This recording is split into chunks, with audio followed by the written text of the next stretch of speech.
সীতমা pack up অবশেষে। তো এই হাতিটা কি বাই দেবে? এটা আমার গনু। সব সময় থাকে দেখেছি, এরকম 2-3টে আছে শুনেছি। তিনটে থাকে, ও আমার সব থেকে প্রিয়। ও ও সব আর ওর মধ্যে না ব্যাপার আছে, সবাই বলে হ্যাঁ। যে ওকে ধরলে না মানে টেডি বিয়ার ফিল হয় না, সামথিং। ওকে, আচ্ছা, যেই আমাকে ইনফরমেশনটা দিয়েছে যে এরকম 2-3টে আছে, সেই মানুষটাকে একটু সামনে চাই।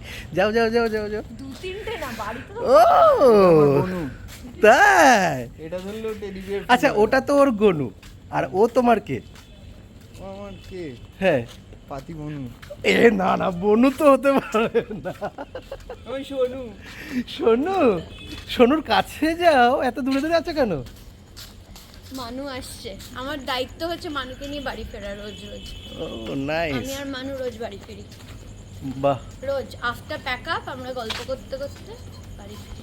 আচ্ছা সিরিয়ালে কে কার দায়িত্ব নিচ্ছে? আমি মানুর। হ্যাঁ। ভগবান আমার দায়িত্ব নিচ্ছে। না না, তবে যেটা দেখা গেছে বেশ সুন্দর কিন্তু রান্না বান্না করতে পারে কিন্তু, তাই কি? লাবণ্য একেবারেই রান্না করতে পারে না, হ্যাঁ। আমি রান্না করতে পারি, শ্রেতা রান্না করতে পারে। আচ্ছা কি কি খাওয়ানো হয়েছে সৌরভকে? হুম। এখন অবধি আমরা অ্যাকচুয়ালি সবাই মিলেই একসাথে লাঞ্চ করতে বসি, তো স্পেশালি মেয়েরা হ্যাঁ।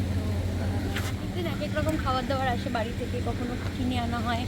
ম্যাক্সিমাম দিন তো আমরা বিরিয়ানি খাচ্ছি, এই খাচ্ছি ওই খাচ্ছি, এই করে ওর খাচ্ছি। পছন্দের খাবার কি? আমার ওর সেটা ও বেটার বলতে পারবো, ওকে না, জিজ্ঞেস করো তোমার না। জানা উচিত। আমি জানি না, কারণ হ্যাঁ? একটা টাইমে জানতাম বিরিয়ানি খেতে ভালোবাসে। আজকে একটা ইন্টারভিউতে জিজ্ঞাসা করলাম, বললো যে না বিরিয়ানি তো অনেক দিন আগে ভালোবাসা, এখন আর ভালোবাসি। তাই? বাহ।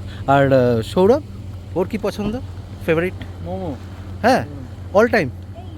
All time. না না, ও এমনি খেতে ভালোবাসে। আচ্ছা, ও নাকি খাবার দাবার বানাতে পারে, তুমি বানাতে পারো? হ্যাঁ, কি কি? সব রকম পারি। বাড়িতে যা যা হয়, বাড়িতে যা যা হয় ফ্রাইড রাইস বানানো হয়। কোনোদিন বানিয়ে খাওয়ানো হয়েছে? না বন্ধুকে কোনোদিন খাওয়াওনি? না এইগুলো ঠিক না। না, সত্যি খাওয়াই না। আমরা দেখতে চাই একদিন এরকম বানিয়ে খাওয়াচ্ছি। হ্যাঁ, যদি সব বন্ধুদের নেমন্তন্ন করবো, সবাইকে খাওয়াবো।